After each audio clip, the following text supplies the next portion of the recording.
Hi, I'm Chas, and you're watching Chas's Crazy Creations.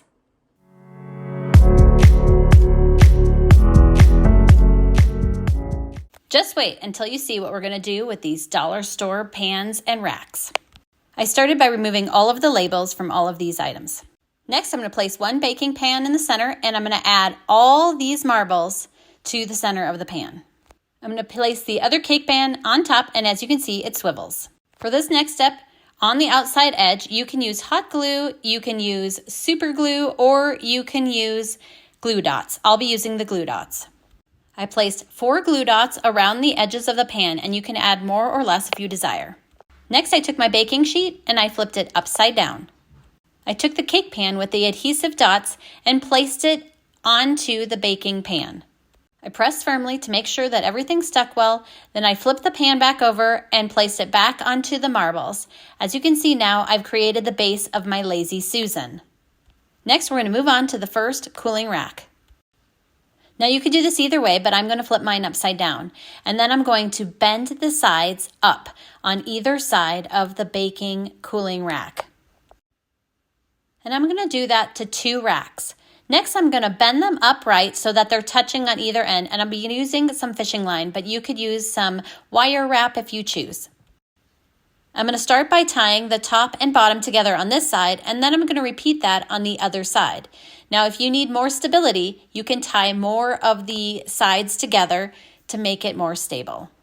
Now it's time to put the 2 pieces together. So I'm going to take some more of those adhesive dots and place them onto my baking sheet. Now again, you could use a different adhesive of your choice.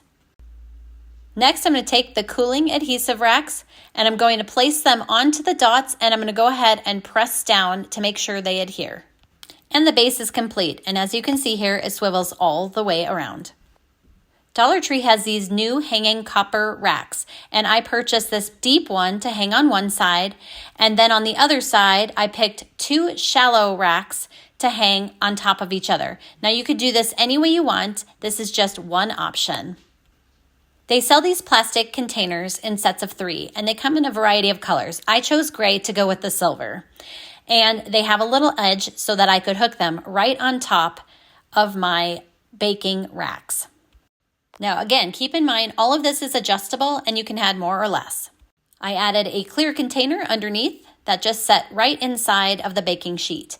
And I added 2 clips, and all of this is interchangeable. And as you can see, it swivels all the way around and is going to be great for so many rooms of our home. So let's take a look at a few options. So I'm going to start with my craft room, and here is one of my mason jar water cups with some paintbrushes in it and some Sharpies in another mason jar, and then I could add more to this last mason jar.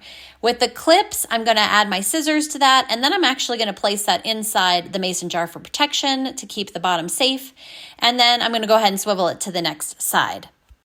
On this side, I'm just going to add some of that fishing line or ribbon. You could do anything like that. And on this last side, we're going to go ahead and put Mod Podge on the bottom. Add some more clips to the top, and then also some glue sticks. On this last side, I'm going to add my hot glue gun and some Post-it notes. As you can see, this is super interchangeable. And I have the whole center to work with as well to put other supplies in. And this is just one example of a way to use this fun, usable, and needed Lazy Susan. Now let's go check out some more options. Next, we're going to look inside our kitchen space and how we could use it here. Now, as you can see, I have my cookbook with my recipe on display ready to go with using those clips. On the next side, I have my measuring cups. And then as I continue to rotate it, I have measuring spoons and those clips on the top, some seasonings on the bottom. And then on this last side, I also have some seasonings. In the center, I could easily put some more of my utensils or other items that I use in my kitchen. And for another option in my kitchen, I placed some construction paper in the center, my salt and pepper shakers and napkin holder on one side, a calculator. This is also a homework station for my kids. So I also added mason jars with pencils and markers and glue sticks, a clip with my scissors, rulers, Post-it notes, and paper clips. As you can see, so many options. And I hope this inspires you to make your own Dollar Tree Lazy Susan. I'd love it if you'd subscribe to my YouTube channel and my blog at chascrazycreations.com. Thanks for watching, and I'll see you in my next video. And don't forget to like, share, share, and subscribe.